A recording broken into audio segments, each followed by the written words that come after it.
Olá, tudo bem? A partir de agora começa mais um Universiência, um programa feito por TVs e instituições públicas de ensino superior nordestinas.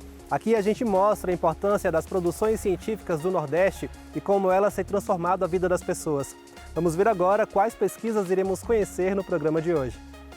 Pesquisadores da Universidade Federal do Recôncavo da Bahia, campus de Amargosa, estão utilizando a arte de tecelagem para alfabetizar jovens e adultos. Cientistas da Universidade Federal do Rio Grande do Norte analisam uma substância retirada do sapo que pode auxiliar no tratamento da ansiedade. Veja também, cientistas da Universidade Estadual de Feira de Santana estão desenvolvendo um inventário de peixes que poderá subsidiar políticas de preservação ambiental e de desenvolvimento sustentável. E ainda, há 20 anos, pesquisadores da Universidade Federal do Ceará, campus de Fortaleza, realizam monitoramento de combustíveis ofertados pela Agência Nacional de Petróleo, Gás Natural e Biocombustíveis, garantindo a sua qualidade. Tudo isso e muito mais você confere agora no Universiência.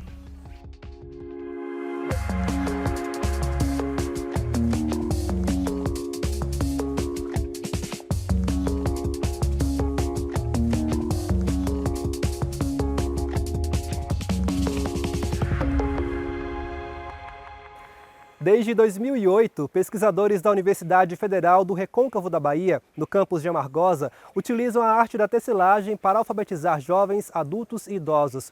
O programa envolvido no estudo une a educação e a cultura popular para transformar histórias de vida. Acompanhe.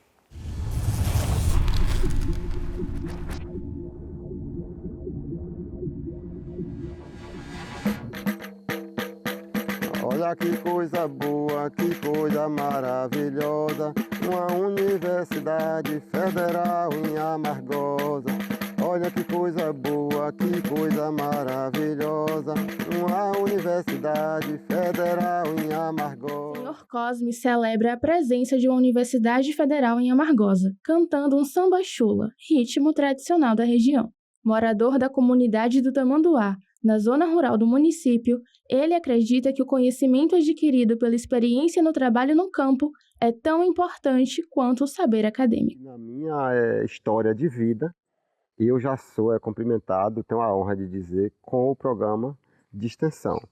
E aí já formado enquanto agricultor familiar, enquanto liderança de comunidade. Para mim é um orgulho grande porque é reconhecido pelo próprio programa e também eu reconheço isso, que eu também tenho conseguido contribuir. O Tecelendo ele é esse espaço que vai construindo diálogos com as comunidades e alcançando os espaços a partir das demandas e dos desafios que estão colocados para a gente na educação. O TEAR ele vem como um grande elemento mobilizador e desafiador para os processos dentro do Tecelendo. E esse trabalho vai ganhando também uma dimensão e vai fazendo com que a gente amplie e em 2014 nos tornemos programa de alfabetização. E aí nesse nos tornar programa de alfabetização nós nos definimos com centralidade na formação de educadores a partir da educação popular, com vertentes, projetos que vão sendo desenvolvidos dentro do Tecelendo e também nas comunidades rurais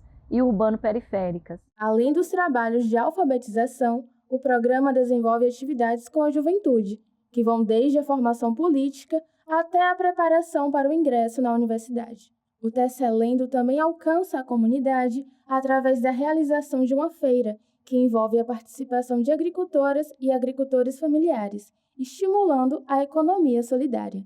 A feira Prosas do Campo é realizada semanalmente na praça principal de Amargosa, desde 2016, e foi por meio dela que Claiane conheceu o Tecelendo. Quando eu chego aqui para fazer parte do trabalho de alfabetização de jovens, adultos e idosos,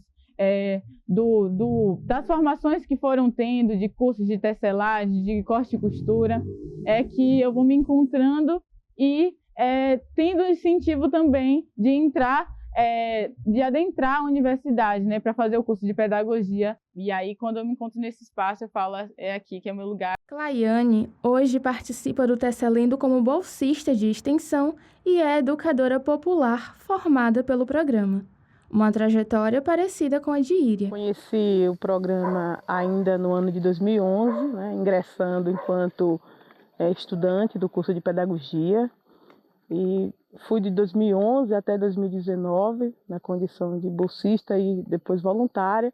E após a formação, né, enquanto pedagoga, eu continuo no Tesselendo enquanto educadora, enquanto pesquisadora também, na área de educação popular e economia solidária. E foi no chão da sala de aula do Tesselendo que eu me descobri enquanto professora. Então, foi a partir dessa vivência que eu fiz a escolha política e consciência de ser professora. O Tesselendo, ele tem um trabalho de educação de educadores pautados na educação popular. E a educação popular, ela tem princípios, né? Desde um trabalho historicizado, nós temos processos históricos e nós somos frutos de processos históricos. Então, o educador, ele precisa aprender sobre si, ele precisa aprender sobre a sua história, o lugar onde ele pisa, a história desse lugar e como ele chega até ali. O trabalho desenvolvido pelo Tesselendo chamou a atenção do Ministério da Educação e da Unesco, em um levantamento das ações de alfabetização de jovens, adultos e idosos ofertadas em todo o país. Esta visita para conhecer melhor esta realidade, experienciar essa realidade, esse programa, conhecer os sujeitos envolvidos e fazer esse relato para o Ministério da Educação. O trabalho que a gente faz com as comunidades, ele é reconhecido como um trabalho diferencial, porque nós não estamos para chegar com pacotes prontos, fazendo as coisas para as pessoas. A gente sempre diz, nós queremos fazer com vocês. No próximo bloco, você vai ver um inventário de peixes da bacia do rio Itapicuru, que poderá subsidiar políticas de preservação ambiental. A gente volta já já.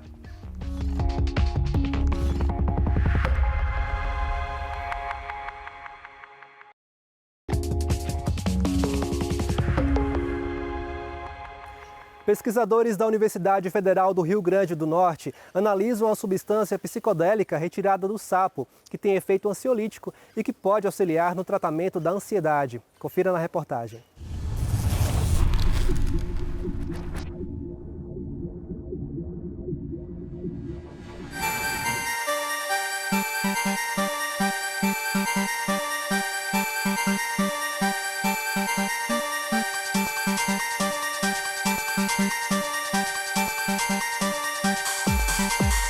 Substâncias psicodélicas têm sido estudadas como possíveis tratamentos para patologias como depressão e ansiedade.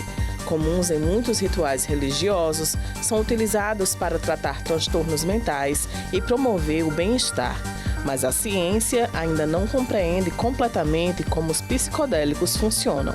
Alguns psicodélicos, dentre o DMT, eles são muito utilizados para a cura da mente em rituais religiosos, aspectos místicos, pessoas que têm alguns rituais místicos, eles são utilizados para tratar a alma, para tratar doenças da alma, E aqui a neurociência faz essa ponte olhando para o cérebro, quais as questões mentais estão relacionadas com essa cura da alma. Então são substâncias que têm potencial terapêutico, e a gente estuda em laboratório para entender como é essa modulação, o que acontece no cérebro que faz com que essa substância tenha esse potencial.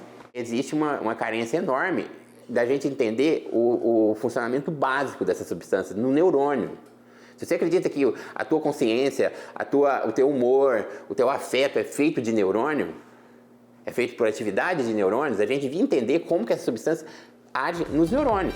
Na vanguarda desses estudos, junto com grupos nacionais e internacionais, pesquisadores do Instituto do Cérebro da Universidade Federal do Rio Grande do Norte analisam os efeitos de uma substância psicodélica retirada de sapos da espécie bufo e a atuação dele no tratamento para a ansiedade. A substância em questão é a 5-mel-DMT. Segundo a pesquisa, o uso da substância mostrou a possibilidade de gerar um efeito ansiolítico de até 5 dias após a aplicação. O 5-mel-DMT é um análogo, uma substância parecida com o DMT, que é uma substância psicodélica muito conhecida. Essa substância foi utilizada, vem sendo utilizada no laboratório por alguns estudantes de doutorado e de mestrado para estudar o efeito dela, como é que ela atua como diminuidor de ansiedade, ansiolítico, em termos de aspectos do cérebro mesmo, diminuição da proliferação celular, regulação plasticidade neural, de interação entre os neurônios, de produção de algumas outras substâncias que estão relacionadas com diminuição da ansiedade ou regulação de alguns transtornos de humor. Então, ela vem sendo pesquisada nesse laboratório, nesse laboratório que eu colaborei como pós-doutora, e a gente vem produzindo alguns artigos mostrando que ela tem uma capacidade muito grande e potencial de diminuir a ansiedade. Uma das coisas que a gente já fez, um dos trabalhos que a gente já fez, que foi mostrar que o uso do DMT do sapo, chama 5-mel-DMT, né, que é um pouco diferente do DMT da ayahuasca, o uso de uma única dose aumenta a quantidade de células novas no cérebro, células que nascem, que é algo que é acreditado que é um dos mecanismos de antidepressivos. A pesquisa tem sido conduzida pelo Laboratório de Neurodinâmica do Instituto do Cérebro. Neste primeiro momento, foram utilizados ratos no experimento. A pesquisa foi realizada em camundongos, tá? Que é um ratinho bem pequenininho. E a gente como a gente estudou o cérebro, então a gente teve que fazer alguns procedimentos para avaliar tanto o comportamento dele, certo? Então teve uma avaliação todinha do comportamento em relação à ansiedade. Então a gente dava um ambiente ansiogênico, media a ansiedade por alguns experimentos específicos e também verificamos como é a expressão gênica no cérebro dele. Então a gente escolheu alguns genes que têm relação com as vias de ansiedade e aí fomos verificar como estava a expressão desse gene quando a gente usava o psicodélico ou substância salina, que é o controle. O comportamento ele é feito por um etograma, que a gente diz. A gente grava, né, o comportamento dele dentro de alguns paradigmas experimentais, e a parte celular e a parte molecular, que foi o que eu tive mais de perto, né, acompanhei mais de perto, a gente fez utilizando esse equipamento aqui, né, que é o microdissector a laser. Então é um microscópio, né, que tem um laser e que tira regiões muito específicas, de partes bem específicas do cérebro. Então aqui a gente pode ver uma imagem de uma partezinha, né, explicando um pouquinho do que a gente fez. A explicação atual, ela não é convincente. Ela não é convincente, não. Ela não é suportada por dados de laboratório.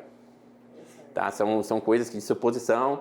Tá? O que eu faço aqui no laboratório é justamente isso, é tentar olhar a nível celular, todos os nossos sistemas, que eles são feitos para gravar de um único neurônio, e a gente vê a nível de neurônio o que está acontecendo. Numa revista super importante, né, que é a Nature, foi num portfólio da Nature, que é a Molecular Psychiatry, e nele a gente mostrou que existe um potencial ansiolítico dessa substância serotonética, 5-mel-DMT, em relação a genes, modulando genes de plasticidade neural.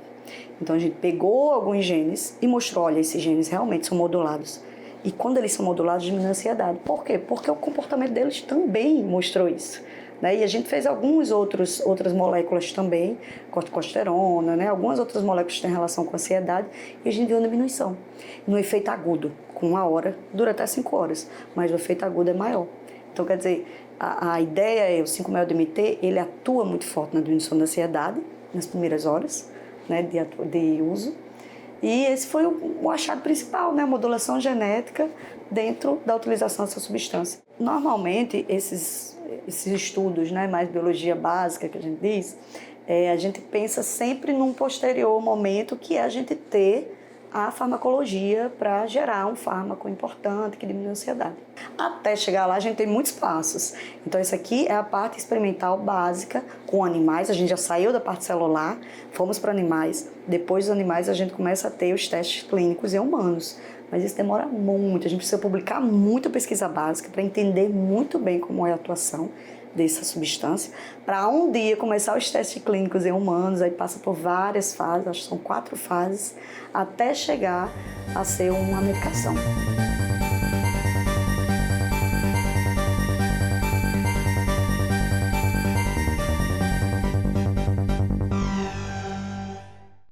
Cientistas da Universidade Estadual de Feira de Santana estão produzindo um inventário sobre as espécies de peixes existentes na bacia do rio Itapicuru. O levantamento, o mais abrangente já realizado nesta bacia, vai ofertar informações que poderão subsidiar políticas de preservação ambiental e de desenvolvimento sustentável. Acompanhe.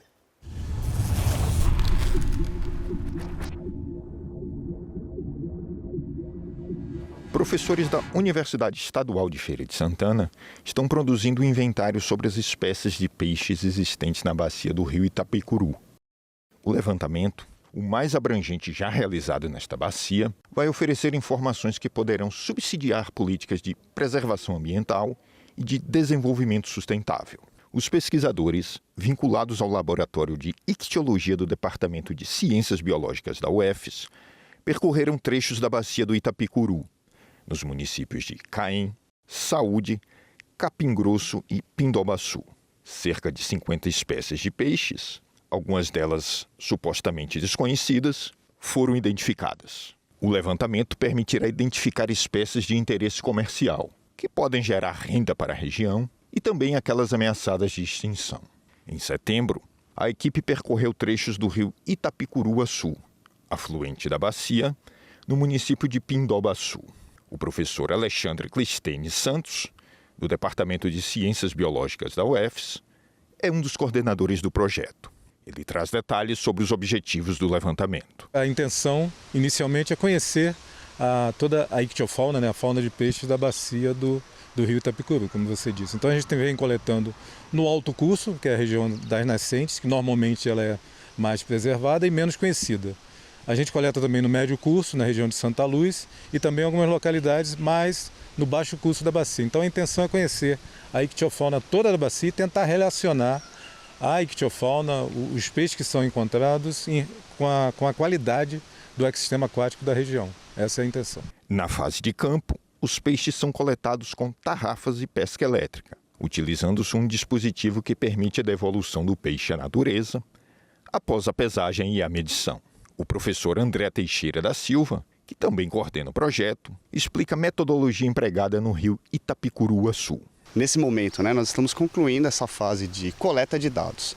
O que é essa etapa de coleta de dados? Então, nós nos deslocamos aos riachos da região que está sendo estudada, aqui no caso as nascentes, as cabeceiras da bacia do rio Itapicuru, e tentamos pescar os peixes, até para que a gente possa identificar a espécie corretamente, avaliar quais são as espécies mais abundantes ou menos abundantes em cada localidade e relacionar com as características de cada um desses riachos, essas características estruturais, as características em relação à qualidade da água, as características em relação ao que há no entorno do curso d'água que está sendo avaliado. Concluída a fase de campo, parte dos peixes coletados é analisada em laboratório. O professor André Teixeira explica a etapa. Depois de realizar o campo, coletar o material, a gente vem aqui para o Laboratório de Ictiologia e Pesca, o LIP, e é onde a gente vai triar o material, vai analisar, vai dar nome aos bois, Vamos tentar chegar ao nível de espécie daqueles exemplares que nós coletamos em campo. Então, um trabalho que demanda aí todo o suporte de uma literatura especializada, artigos científicos, e também o suporte da nossa incrível lupa, uma vez que são peixes de pequeno porte, e muitas vezes a diferença de uma espécie para outra está em pequenos detalhes. Então aqui a gente faz todo esse trabalho e armazena de maneira adequada esse material, de forma tanto a servir como testemunho, depositar no museu científico, numa coleção científica, que serve de parâmetro comparativo com outros trabalhos, mas também para subsidiar outros tipos de estudos envolvendo a ecologia e a biologia desses organismos. Os primeiros resultados do inventário já foram apurados.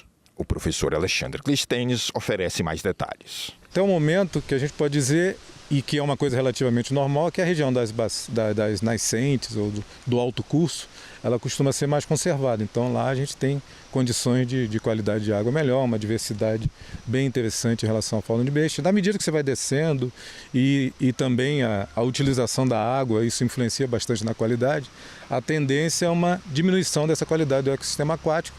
E até o momento a gente tem pelo menos já cerca de 50 espécies de peixes descritas ou reconhecidas aqui para a bacia.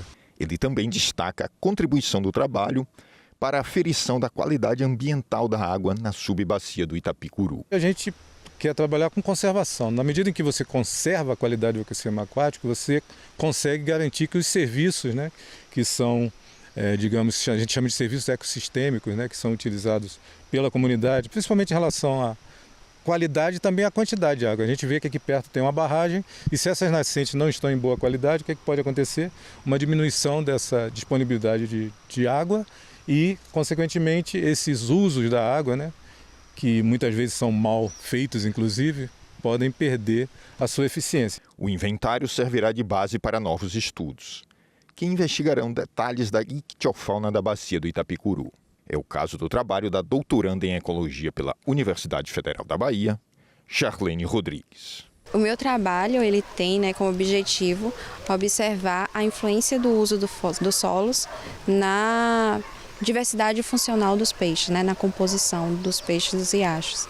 Aí a gente está observando nessa bacia do Itapicuru, também na bacia do Paraguaçu, a gente vai fazer algumas amostragens. A previsão é que o estudo seja concluído até o final do ano. O inventário contou com financiamento da UFES por meio de edital do Programa Interno de Auxílio Financeiro à Pesquisa, o FINAPESC, de 2022.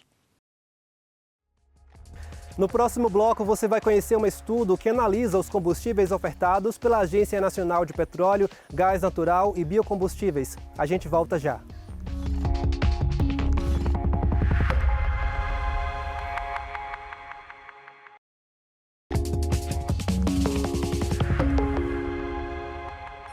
Você vai conhecer agora uma pesquisa desenvolvida pela Universidade Federal do Ceará, campus de Fortaleza, em parceria com a Agência Nacional de Petróleo, Gás Natural e Biocombustíveis, ANP.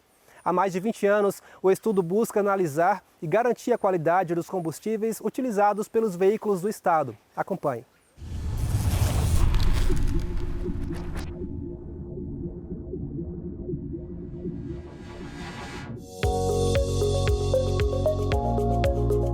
Cada vez que você abastece o seu veículo num posto de combustíveis do Ceará, está levando mais que gasolina, etanol ou diesel. Está levando pesquisa científica feita na Universidade Federal do Ceará.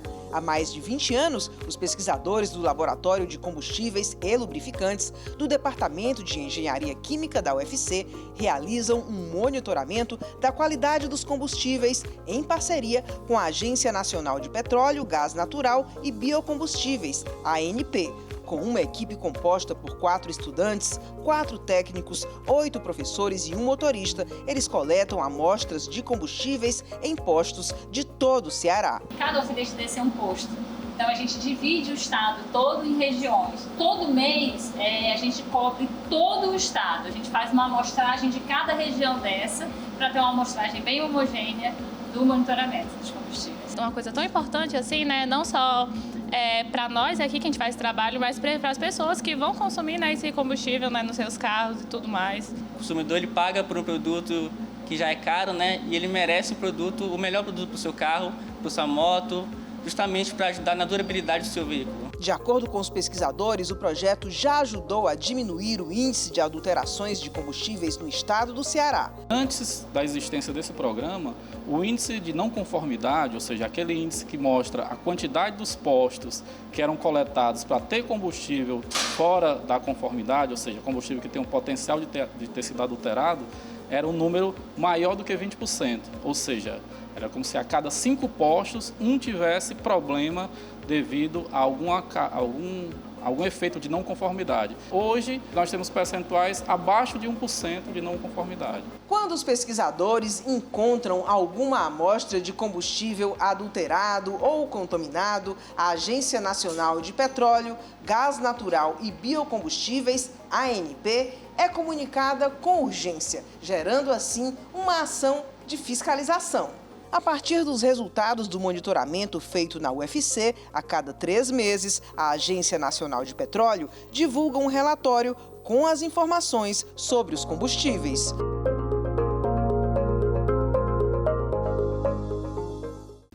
O Universiência de hoje fica por aqui. Na próxima temporada, traremos mais pesquisas inovadoras para a gente conhecer o que tem sido produzido nas instituições públicas de ensino superior nordestinas.